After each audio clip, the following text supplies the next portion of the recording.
ஹைட்டாக இருக்கிறேன்னா? தேங்க்யூ. சரி, நன்றி உள்ளவர்களாய் இருங்கள். ஆமென். நன்றி உள்ளவர்களாய் இருங்கள். இது நன்றி உள்ளவர்களாக இருங்கன்னு சொல்கிறதுக்கு முன்னாடி நான் ஒரு டாபிக் எழுதுனேன் பாருங்க. என்னென்னா, நன்றி கெட்டவர்களாக இருக்காதீங்க. ஆமென். இப்படி நான் எழுதின ஆண்டவரே யாராவது திட்டினா என்ன இப்படி பார்த்து நம்மளை பார்த்து நன்றி கெட்டவங்களா இருக்காதீங்க அப்படின்னு சொல்கிறாங்களேன்னு யோசிப்பாங்கன்னு நினச்சிட்டு நான் சொல்லிக்கிட்டேன், ஆண்டவரே உம்முடைய சமூகத்தில் நான் உமக்கு நன்றியுள்ளவளாக இருக்கிறேன்னா, இல்லாட்டி நன்றி கெட்டவளாய் நம்முடைய சமூகத்தில் இருக்கிற நான் சுவாமி என்று சொல்லி நான் இன்றைக்கி நான் ஆராய்ந்து கொள்ளும்படியான ஒரு பாக்கியத்தை கர்த்தர் எனக்கு இந்த நாளில் கொடுத்ததுக்காக நான் முதலாவது ஆண்டவருக்கு நன்றி சொல்கிறேன். இன்றைக்கு நம்மளை பார்த்து ஆண்டவர் கேட்குறாரு, ஞாபகமாக ஞானத்தோடு தூங்காமல் டிஸ்டர்ப் ஆகாமல் இந்த காரியத்தை கேட்கும்படி நான் விரும்புகிறேன். உங்ககிட்ட நான் கேட்டுக்கொள்கிறேன். நன்றியுள்ளவர்களாக இருங்கள். Be thankful to God. எப்படி எதெல்லாம் விஷயத்தெல்லாம் நான் கடகடன் போக விரும்புகிறேன், எந்தெந்த விஷயத்தெல்லாம் நான் செஞ்சேன் இன்றைக்கி நம்மளை நாமே ஆராய்ஞ்சு கொள்ளலாம். நான் உண்மையாலுமே நான் நன்றி உள்ளவெல்லாம் ஆண்டவருக்கு இருக்கிறேன்னா அப்படின்னா, இந்த 4 விஷயம் நம்மளுக்குள்ளே இருக்கும் அப்படின்னா உண்மையாகவே நான் ஆண்டவருக்கு நன்றி உள்ளவெல்லாம் இருக்கிறேன்னு அர்த்தம். ஒருவேளை இந்த 4 விஷயத்தை நான் இல்லை அப்படின்னா மன்னிக்கணும், நான் ஆண்டவருக்கு நன்றி கெட்டவளாக இருக்கிறேன்று நம்மளை நாமே அறிஞ்சு கொள்ளணும். முதலாவது காரியம், விசுவாசம் உள்ளவளாய் நான் இருப்பேன் அப்படின்னா நான் ஆண்டவருக்கு நன்றி உள்ளவளாக இருக்கிறேன்னு அர்த்தம். வாசிக்கலாம், ஆதியாகமம் 22ஆம் அதிகாரம் 1வது வசனம். இந்த காரியங்கள் நடந்த பின்பு தேவன் ஆபிரகாமை சோதித்தார். போதும். ஆமென்.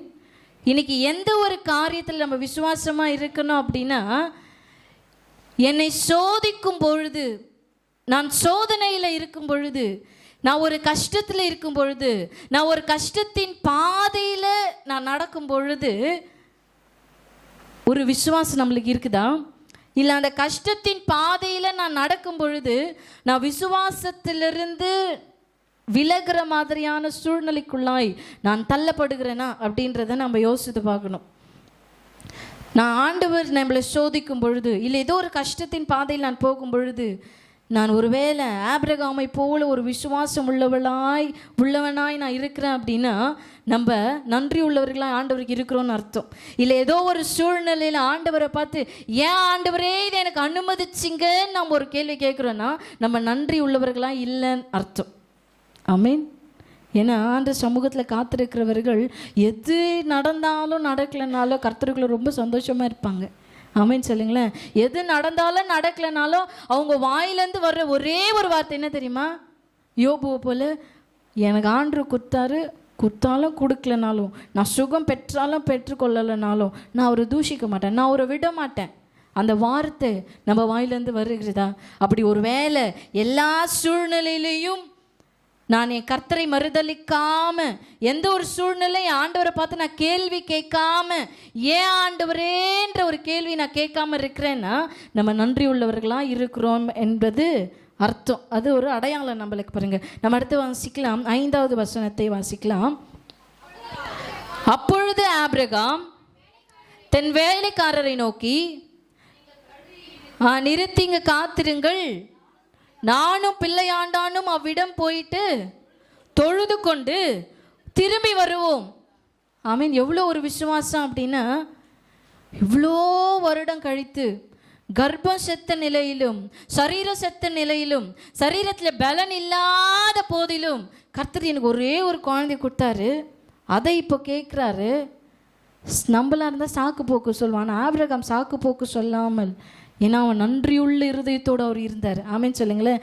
ஏன்னா இது ஆண்டவர் எனக்கு கொடுத்தாரு, எடுத்துக்கிறதும் அவர் சித்தம், என்கிட்ட இருக்கிறதும் அவருடைய சித்தம். ஆனால் அவர் இது எடுத்துக்கினாலும் அது அவருடைய விருப்பம்தான். அப்படியாப்பட்ட விசுவாசம் இன்றைக்கு நம்ம சோதனைக்குள்ளாய் போகும் பொழுது நம்மளுக்கு இருக்குதா? வியாதிக்குள்ளாய் நம்ம போகும்போது நம்மளுக்கு இருக்குதா என்பதை நம்ம யோசித்து பார்க்கணும். ஆமீன். அவர் சொல்கிறாரு, நீங்கள் இங்கே இரு, நான் உங்களிடத்துல திரும்பி வருவோம். வரமாட்டோன்றது 2வது, ஆனால் வருவோம், அவ்வளோதான், முடிஞ்சிருச்சு. ஆமேன்னு சொல்லுங்களேன். ஆண்டவர் பலி கொடுன்னு கேட்குறாரு. ஆனால் அவர் இங்கே சொல்லிட்டு போகிறார், நான் திரும்பி வருவேன் மட்டும் சொல்ல, நாங்கள் திரும்பி வருவோம், நீங்கள் இங்கேயே இருங்க. எப்படியாப்பட்ட விசுவாசம்! அப்படியாப்பட்ட விசுவாசம் இன்னைக்கு சோதிக்கப்படும் பொழுது கஷ்டத்தின் பாதையில் நம்மளுக்கு இருக்குதா என்பதை நம்ம ஆராய்ச்சி பார்க்கணும். இது 1வது காரியம். 2வது விஷயம், கர்த்தருடைய பயம். வாசிக்கலாம் 22வது அதிகாரத்தில் 4:6. பிரயாணப்பட்டு 3வது நாளில் தன்னுடைய கண்களை தூரத்தில் பார்த்து ஆண்டவர் சொல்லுகிற இடத்தை ஆபிரகாம் கண்டு கொண்டான். 6வது வசனத்தை வாசிக்கலாம். கட்டைகளை எடுத்து குமாரனாகி ஈசாக்கின் மேல் வைத்து நெருப்பையும் கத்தியையும் எடுத்துக்கொண்டான், கூடி போனார்கள். அடுத்து நம்ம வாசிக்கலாம், அதில் 12வது வருஷத்தை வாசிக்கலாம். அப்பொழுது அவர், உன் கையை போடாதே, ஒன்றும் செய்யாதே, புத்திரன் என்றும் ஏக சுத்தன் என்றும் பாராமல் ஒப்பு கொடுத்தபடியினால் நீ தேவனுக்கு பயப்படுகிறவன் என்று இப்பொழுது அறிந்திருக்கிறேன். எப்பொழுது அறிந்திருக்கிறேன்? நீ கீழ்ப்படிந்து என் வார்த்தைக்கு நீ கீழ்ப்படிஞ்சு செஞ்சல, இப்போ நான் சொல்கிறேன், நீ எனக்கு பயந்தவன். ஆமென் சொல்லுங்களேன். அப்போ எது தேவ பயம் அப்படின்னா, ஆண்டவருடைய வார்த்தைக்கு, வாக்குத்தத்தங்களுக்கு, அவருடைய வார்த்தைக்கு நான் எப்போ என் செவியை சாய்த்து உடனே கீழ்ப்படுகிறேனோ. சில பேர் ஆண்டவர் கூப்பிட்டார்னா, கொஞ்ச நாள் இருக்கட்டும் ஆண்டவரே, கொஞ்ச நாள் சம்பாதிச்சுட்டு வர ஆண்டவரே, கொஞ்ச நாள் போட்ட ஆண்டவரே, எனக்கு சரீரத்தில் சுகம் கொடுங்க ஆண்டவரே, நான் வரேன். சாக்கு போக்கு சொல்லிகிட்டே இருக்கிறோன்னா நிச்சயமாக சொல்வேன், நம்ம நன்றி கெட்டவர்களாய் இருக்கிறோம். நன்றி உள்ளவர்களாய் இல்லை, நன்றி உள்ளவர்களாயே நம்ம இல்லை. ஏன்னா ஆபிரகாம் நன்றி உள்ள இருதயம் அவருக்கு இருந்ததுனால அவர் தேவனுக்கு பயந்தவராய் கர்த்தருடைய சொல்லுக்கு கீழ்ப்படிந்து நடந்தார். ஆமீன் சொல்லுங்களேன். 4வது வசனத்தில் வாசித்தோம், நெருப்பும் கட்டைகளையும் எடுத்துக்கொண்டு ஆமீன் அந்த மலைக்கு போகிறாரு. அடுத்தது இங்கே சொல்கிறாங்க, அங்கே தேவதூதன் அவனுக்கு தோன்றி, உன் ஏக சுதன் என்றும் பாராமல் நீ தேவனுக்கு பயப்படுகிறவன் என்று இப்பொழுது, எப்பொழுது? உன் கையை ஓங்கும் பொழுது. எப்பொழுது? தன்னுடைய பிள்ளையை பலி கொடுக்க கையை ஓங்கும் பொழுது ஆண்டவர் சொல்கிறாரு, போதும்ப்பா, இப்போ எனக்கு தெரிஞ்சிச்சு, இப்போ நான் அறிந்திருக்கிறேன் நீ எனக்கு பயப்படுகிறவன் என்று. இன்னைக்கு நம்ம ஆண்டவருக்கு பயப்படுகிறவர்களாக இருக்கிறோன்னா நம்ம நன்றி உள்ளவர்களாய் இருக்கிறோன்னு அர்த்தம். இன்றைக்கி நம்மளே சோதித்து பார்க்கலாம், நம்ம ஆண்டவருக்கு பயந்து இருக்கிறோமா இல்லையா? விசுவாசம் உள்ளவர்களாக இருந்து ஆண்டவருக்கு நன்றி உள்ளவர்களாக இருக்கிறோமா? அல்லது தேவனுக்கு கீழ்ப்படிந்து அவருடைய வார்த்தைக்கு பயந்து அவர் சொல்லுகிறபடியே நம்ம செய்கிறோமா? அது எப்படியாப்பட்ட காரியமாக இருந்தாலும். ஆமென் சொல்லுங்க. எனக்கு அது எவ்வளோ பிடிச்சாலும் பிடிக்கலனாலும் எப்படியாப்பட்ட காரியமாக இருந்தாலும் ஆண்டவர் சொல்லிட்டாரு, நான் அடுத்த நிமிஷமே நான் அதை செய்ய தயாராக இருக்கிறேன்னு சொல்கிறவங்க மாத்திரமே கர்த்தருக்கு நன்றி உள்ளவர்களாய் இருக்கிறாங்கன்னு அர்த்தம். ஆமென் சொல்லுங்க. அடுத்து நம்ம வாசிக்கலாம், 9வது வசனத்தை வாசிக்கலாம். இடத்துக்கு வந்தார்கள், பலிபீடத்தை உண்டாக்கி கட்டைகளை அடுக்கி கட்டி. இதுக்கு திருப்பி இன்னொன்று வார்த்தை நான் என்ன சொல்ல விரும்புகிறேன். எது தெரியுமா? தேவனுக்கு பயப்படுகிற பயம் எது தெரியுமா? நான் என் ஆண்டவருக்காக எனக்கு எவ்வளோ பெரிய பாக்கியமாய் அது இருந்தாலும், அது என் குடும்பத்துக்கு எவ்வளோ பெரிய நன்மையாகவே இருந்தாலும், என் தேவன் கேட்கிற பட்சத்தில் அது எவ்வளோதான் எனக்கு பிடிச்சிருந்த காரியமாகவே இருந்தாலும் என் ஆண்டவர் அதை விட்டு கொடுன்னு கேட்கும் பொழுது நான் அதை விட்டு கொடுக்க மனதாக இருக்கிறேன் அப்படின்னா நான் தேவனுக்கு பயந்தவள்னு அர்த்தம். நான் நன்றி உள்ளவர்களாய் நம்ம ஆண்டவருக்கு இருக்கிறோன்னு அர்த்தம். ஆமீன். இன்றைக்கு வாக்குத்தத்தத்தை பெற காத்திருக்கிற நம்ம ஈசாக்கை தன்னுடைய ஏகசுதன் என்றும் தன்னுடைய ஒரே குமாரன் என்றும் பாராமல் தேவன் கேட்கிறார் என்று ஒரே ஒரு நோக்கம், ஒரே ஒரு வார்த்தைக்காக கீழ்ப்படிந்து ஈசாக்கை கட்டி. ஆமென் சொல்லுங்க. அவன் அதுக்கு முன்னாடி ஈசாக்கை கேட்குறான், அப்பா பலிக்கு கட்டை இருக்குது, நெருப்பு இருக்குது, எல்லாமே இருக்கு, ஆடு எங்கப்பா?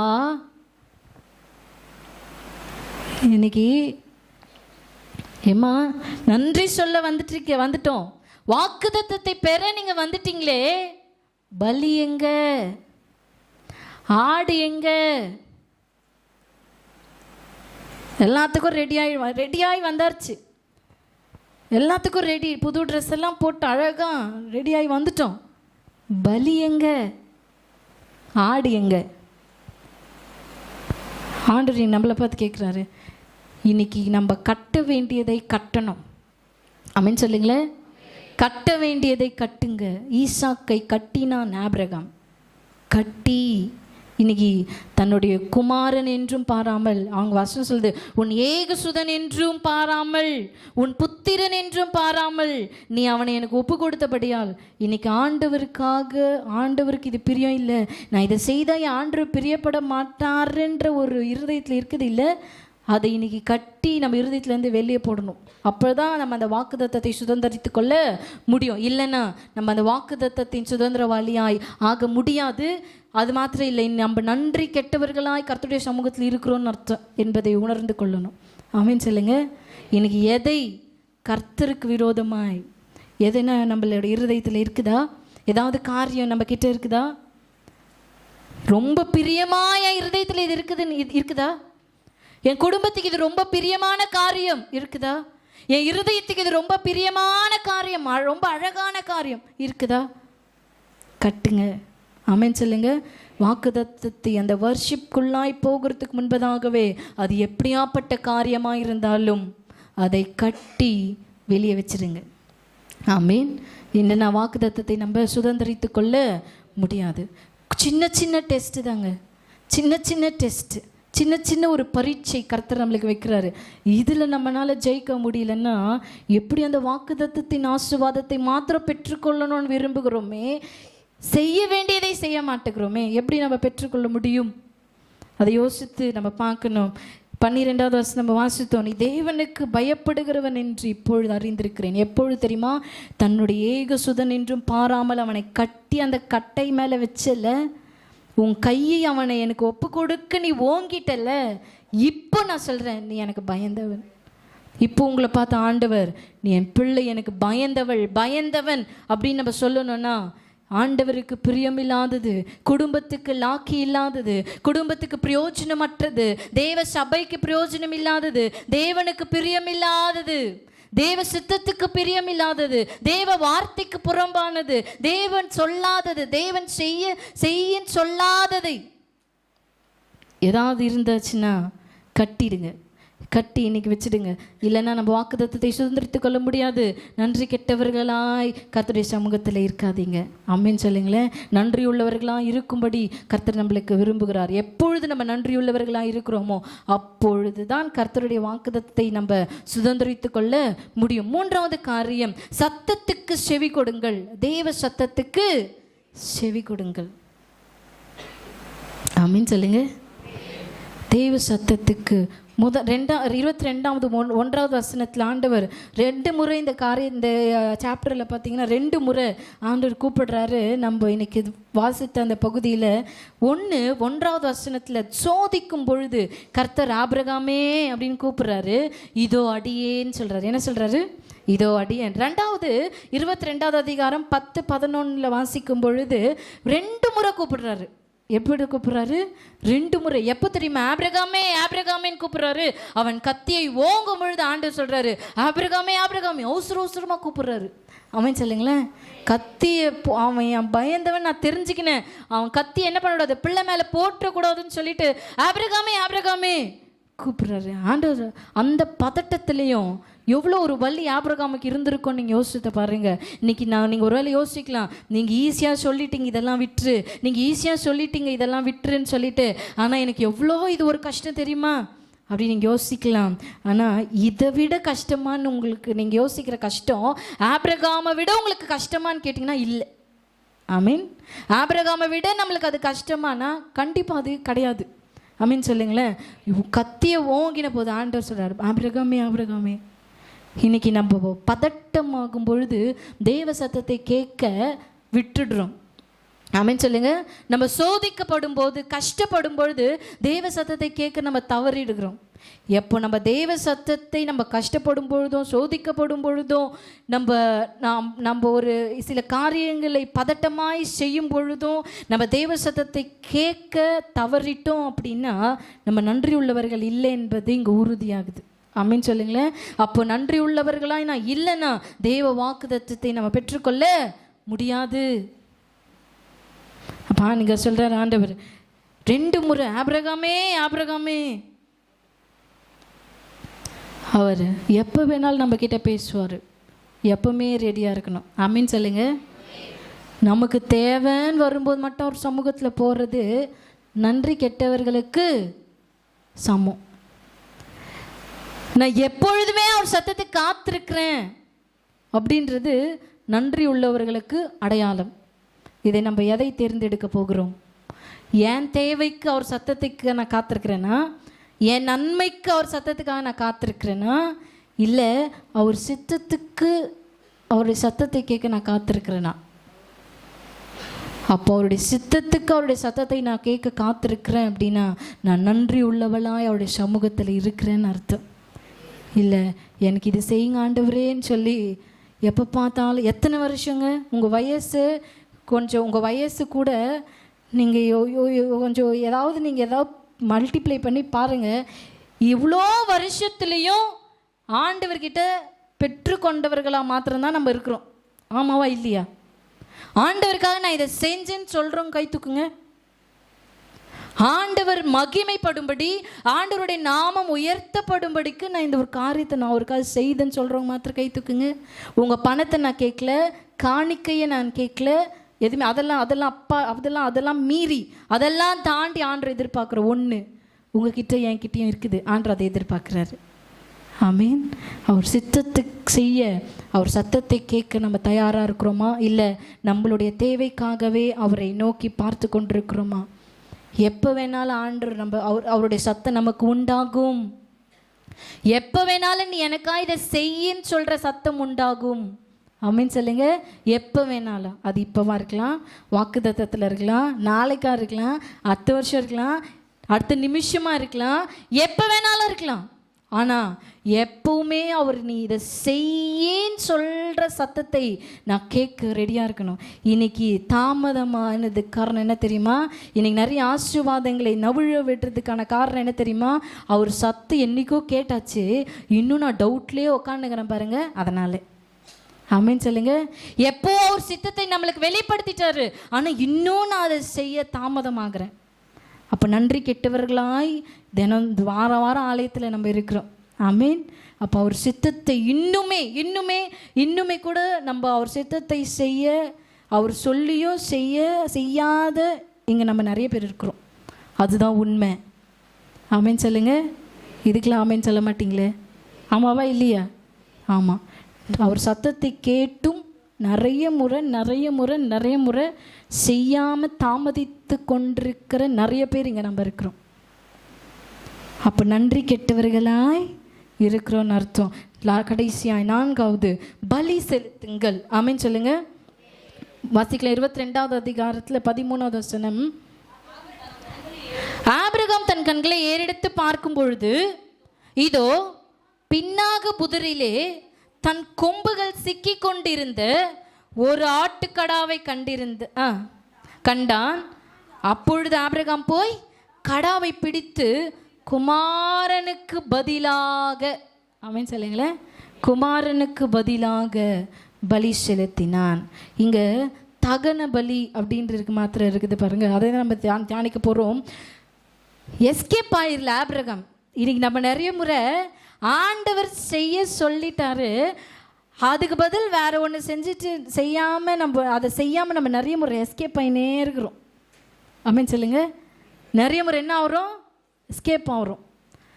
எப்படி எஸ்கேப் ஆகிறோன்னா, ஐயோ ஏதோ ஒரு சூழ்நிலை நீங்கள் அழுது ஜெபிக்கிறீங்கன்னு ஒரு ஆசீர்வாதத்தை நம்மளுக்கு தந்துட்ட உடனே ஆண்டவருக்கு நம்ம என்ன பண்ணுறோன்னா, நாம் எதிர்பார்த்த ஆண்டவருக்கு நந்திச்சு இதுக்கு மேலே செய்யணும்னு நம்மளுக்கு அவசியம் இல்லைன்னு சொல்லி எஸ்கேப் ஆகிறோம். இங்கே ஆபிரகாம் பலி செலுத்தினான். குழந்தை தப்பிச்சிச்சுடா, அப்பா நன்றிடா சாமின்னு சொல்லிட்டு மலையிலிருந்து அவன் ஓடி போல. ஆமீன். ஓடி போல. ஆண்டவர் பலி செலுத்துன்னு சொல்லிட்டாரே, இப்போ பலி செலுத்துறது தான் முக்கியம். ஆமீன் சொல்லுங்க. அவன் கண்களை ஏறெடுத்து பார்க்கும் பொழுது ஒரு ஆட்டுக்கடா அங்கே இருந்தது. ஆமீன். இன்னைக்கு நம்ம பலி பீடம் அப்படின்னு சொல்லும் பொழுது நம்ம இருதயம் தான் பலிப்பீடம். ஆமீன் சொல்லுங்க. அவன் கட்டைகளை அடுக்கி கல்லுகள்லாம் வச்சு அது மேலே கட்டைகள்லாம் வைக்கிறது தான் பலிப்பீடம். அந்த பலிபீடத்து மேலே ஒரு மிருகத்தை செலுத்துறது தான் பலி. ஆமீன் சொல்லுங்க.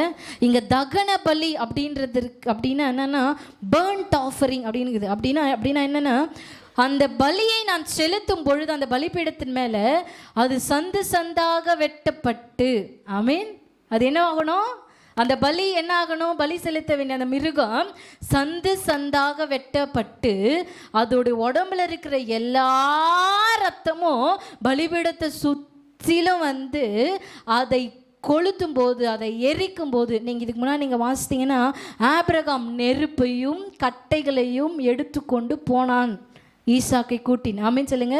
அப்போது அந்த நெருப்புக்கு அடையாளம் என்ன தெரியுமா, பலினா வெட்டுறது மாத்திரம் இல்லை, பலி வெட்டி அதை கொளுத்தி சாம்பலாக்கணும். ஆமீன் சொல்லுங்க. இன்னைக்கு கட்டி வைங்கன்னு சொன்னேன் இல்லை, நீங்கள் கட்டி வச்சிட்டிங்கன்னா அது எஸ்கேப் ஆகிடும். ஆமீன் சொல்லுங்க.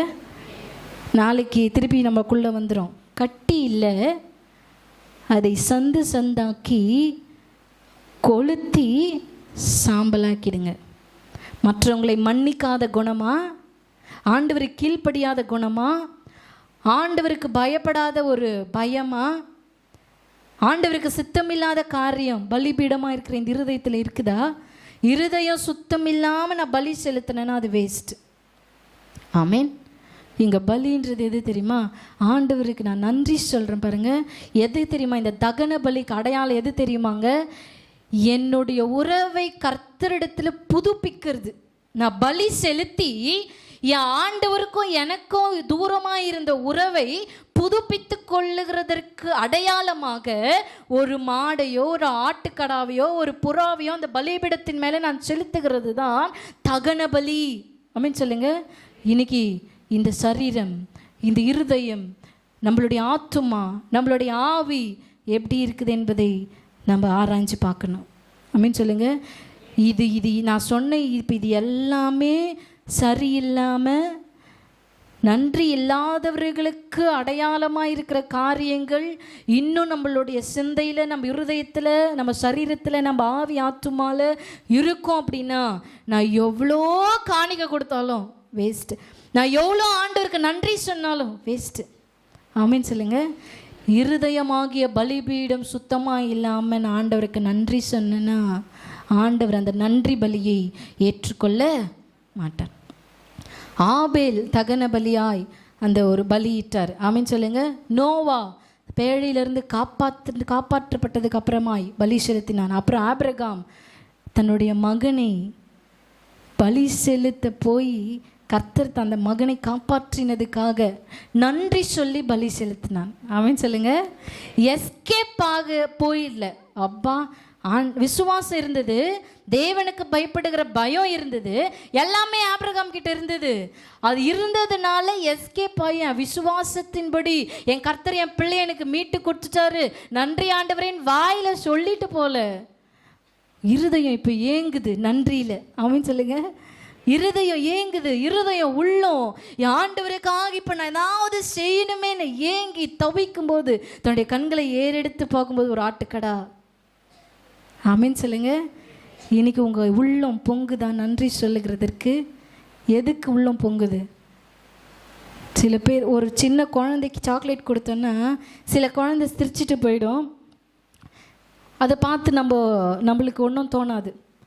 சில குழந்தை சிரிச்சிட்டே, அது கொஞ்சமாக இருந்தாலும் தேங்க்யூன்னு சொல்லுங்க, சிரிச்சிட்டே அழகாக சொல்ல தேங்க்யூ. அது எவ்வளோ ஒரு சின்ன விஷயமா இருந்தாலும் அது வாங்கிக்கிட்டு நன்றி சொல்லும்போது அந்த குழந்தைய அணைச்சி அப்படியே ஒரு முத்தம் கொடுக்கணும்னு தோணும். அந்த குழந்தைங்கள அப்படியே மடி மேலே வச்சு அது கொஞ்சணும்னு தோணும். ஏன் தெரியுமா, அது ஒரு அழகான வாயிலேருந்து அந்த மழலையாய் தேங்க்யூ அப்படின்னு சொல்லும். அப்படின்னு சொல்லுங்க. இன்றைக்கி நம்ம எத்தனை விதமாக நன்றி சொல்லலான்னா, நன்றின்னு வாயில் சொல்லலாம். நன்றி நன்றி ஆண்டவரே, நன்றி ஆண்டவரே, நீங்கள் எனக்கு இதெல்லாம் தந்தீங்க, அதுக்காக நன்றி அப்படின்னு சொல்லுகிற ஒரு நன்றி. ரெண்டாவது, அப்பா நீங்கள் எனக்கு நன்றி செஞ்சீங்களே ஆண்டவரே, எத்தனை கிருபையாய் நீர் எனக்கு நன்றி சொன்னீங்க, அது ஒரு 2. மூணாவது, வார்த்தையே வராமல் கண்ணீர் மட்டும் வரும் பாருங்க. தகுதி இல்லாத என்ன நீங்கள் இம்மட்டுமாய் நடத்தினீரே சுவாமி, நான் உங்களுக்கு நன்றி சொல்கிறேன். முழு இருதயத்தோடு அவரை துதிக்கும் பொழுது அந்த நன்றி வார்த்தை வருது இல்லைங்க, அது அவருக்கு சுகந்த வாசனையாக இருக்கும். ஏன்னா தகன பலியாய் செலுத்துகிறதுக்கு அடையாளம் என்ன தெரியுமா? நான் நன்றி சொல்லுகிற விதமாய் ஆபிரகாம் அன்றைக்கு ஆட்டுக்கடாவை தேடினார், பலி செலுத்திட்டு போனார். ஏன் தெரியுமா அந்த பலி செலுத்தணும்? எப்போ தெரியுமா? அந்த நன்றின்ற ஒரு வார்த்தை எப்போ தெரியுமா அங்கே முழுமை அடையும்? அந்த பலி செலுத்தப்பட்டு அது எரிக்கப்பட்டு அதிலிருந்து ஒரு புகை வருது பாருங்க, மொத்தமாக எரிஞ்சு ஒரு புகை வருது பாருங்க, அது ஆண்டவருக்கு சுகந்த வாசனையாக இருக்கும்ன்ட்டு பழைய ஏற்பாடில் ஆண்டவர் கற்பிக்கிறார். ஆமேன்னு சொல்லுங்க. மோசேக்கு ஆண்டவர் சொல்லி கொடுக்குறாரு, நீயும் பலி செலுத்தும் போது எப்பப்பெல்லாம் ஆண்டவர் தெரியுமா பலி செலுத்த சொல்கிறாரு? நீங்கள் யாத்திராகமம் 29வது அதிகாரத்தில் 38லேருந்து 42 வரலும் வாசித்தீங்கன்னா, ஒவ்வொரு மாலையும் ஒவ்வொரு காலையிலையும் மாலையிலும் என்ன பண்ணுமா? தகன பலி செலுத்து. ஆமீன் சொல்லுங்க. இன்னைக்கு மாதம் 1ஆம் தேதி எத்தனை பேர் நன்றி சொல்ல நம்ம ஆலயத்துக்கு வருகிறோம்? நன்றி கெட்டவர்களாய் தூங்கி கொண்டிருக்கிறோம், நன்றி உள்ளவர்களாய் ஆலயத்துக்கு வர தவறுறோம். நான் எங்கள் ஆண்டவர் சொல்லி கொடுக்குறார் கட்டளையா, நீ ஒவ்வொரு காலையும் ஒவ்வொரு மாலையிலையும் நீ எனக்கு தகன பலியிடு. ஆமீன் சொல்லுங்க. மாத பிறப்பில் வருகிறோமா ஆலயத்துக்கு? நன்றி சொல்லும்படி வருகிறோமா? கடமைக்கு அவர் அப்பத்தையும் திராட்சை ரசத்தையும் சாப்பிடலைன்னா எனக்கு வியாதி வந்துருமே அப்படின்னு வரும். மாதம் முதலாச்சே கொடுத்த காசுலேருந்து தசம பாகம் வைக்கணுமே அப்படின்னு வரும். இதை இல்லை, இதை விட மேலானது என்ன தெரியுமாங்க? தகன பலி. பலின்றது நன்றி பலி. ஆமீன் சொல்லுங்களேன். பர்ன்ட் ஆஃபரிங் அப்படின்றது, தகன பலின்றது எதுக்கு தெரியுமா அடையாளம்? என் ஆண்டவருக்கு நான் ஒரு உடன்படிக்கை செய்கிறேன், நான் நன்றி சொல்கிறேன் ஆண்டவருக்கு, என் பாவம் மன்னிக்கப்பட்டதுக்காக நான் ஆண்டவருக்கு நன்றி சொல்லுகிறேன், எனக்கும் ஆண்டவருக்கும் இருக்கிற உறவு புதுப்பித்தபடியால நான் ஆண்டவருக்கு நன்றி சொல்லுகிறேன்றதுக்கு அடையாளமாக தான் இந்த தகன பலிகளை நம்ம இடுகிறோம். இன்னைக்கு நம்ம அந்த மாதிரி பலி நன்றி சொல்கிறோம் ஆண்டவருக்குன்றதை யோசித்து பாருங்க.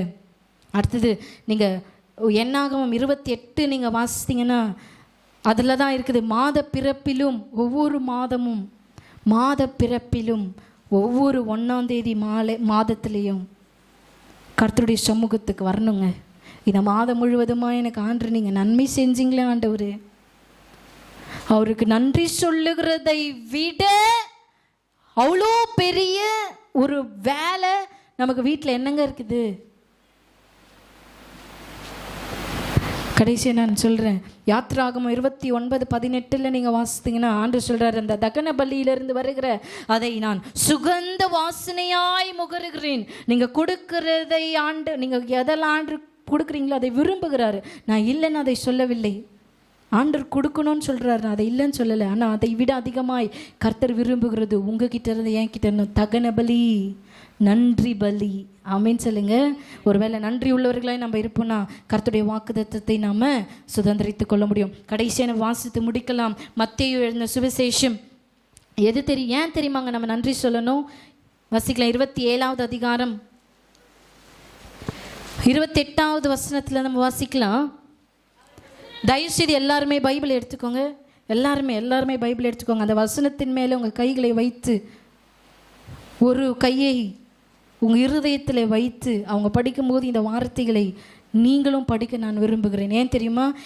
ஏன் நன்றி சொல்லணும்னு இங்கே ஒன்று இருக்குது. ஆமேன். வாசிக்கலாம். அவர் வஸ்திரங்களை கழற்றி சிவப்பான மேலங்கி அவருக்கு உடுத்தி முள்ளுகளால் ஒரு முடியை பின்னி அவருடைய சிரசின் மேல் வைத்து அவர் வலது கையில் ஒரு கோலை கொடுத்து அவர் முன்பாக முழங்காற்படியிட்டு, யூதருடைய ராஜாவே வாழ்க என்று அவரை பரியாசம் பண்ணி அவர் மேல் துப்பி, என் குடும்பத்துக்கு இதை கொடுத்தீங்க, அதை கொடுத்தீங்க, எல்லாத்தையும் கொடுத்தீங்க, அதுக்கு நம்ம நன்றி சொல்லணும். நன்றி சொல்லக்கூடாதுன்னு நான் சொல்லலை.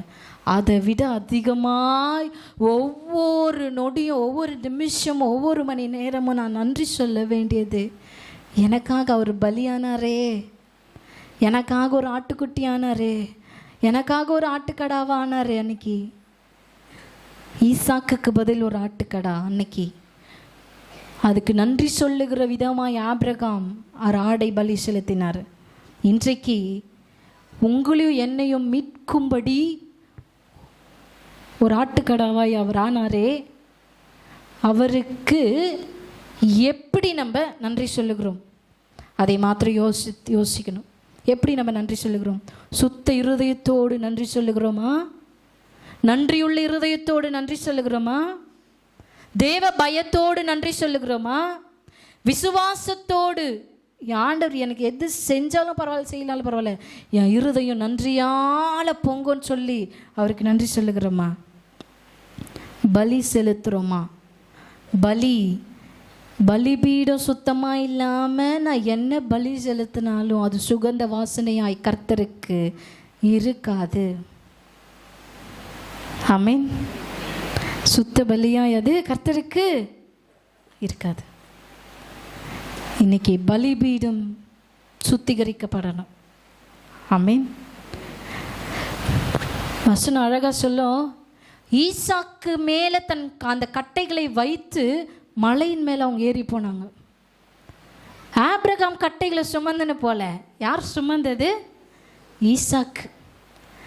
அன்னைக்கு ஈசாக்கு உங்களுக்காக எனக்காகவும் அந்த கட்டைகளை விட பாரமான சிலுவையை மலையின் மேலே ஏறி போனார். அவருக்கு நம்ம எப்படி நன்றி சொல்ல போகிறோம்? பரிசுத்தத்தோடு நன்றி சொல்லுவோமா? சுத்த இருதயத்தோடு நன்றி சொல்லுகிறோமா? யோசித்து பார்க்கலாம். அப்படியே கண்களை மூடலாமா? ஆண்டவரே, பரிசுத்தத்தோடு, பரிசுத்தமுள்ள இருதயத்தோடு. இங்கே பாருங்கள், பலின்றது அந்த மிருகம் தகனிக்கப்படணும். ஆமென் சொல்லுங்க. அந்த மிருகம் தகனிக்கப்படணும், சந்து சந்தாய் வெட்டப்படணும். வெட்டப்படலைன்னா அதோட ரத்தம் முழுமையாய் பலிபீடத்தை சுற்றிலும் போகாது. இன்னைக்கு நம்ம இருதயத்தில் இருக்கிற காரியங்கள் முழுமையாய் வெளியேற்றப்படலைன்னா நான் பலி செலுத்துறது அது பரிசுத்தமாக இருக்காது. நன்றியோடு அப்பா உமக்கு நன்றி.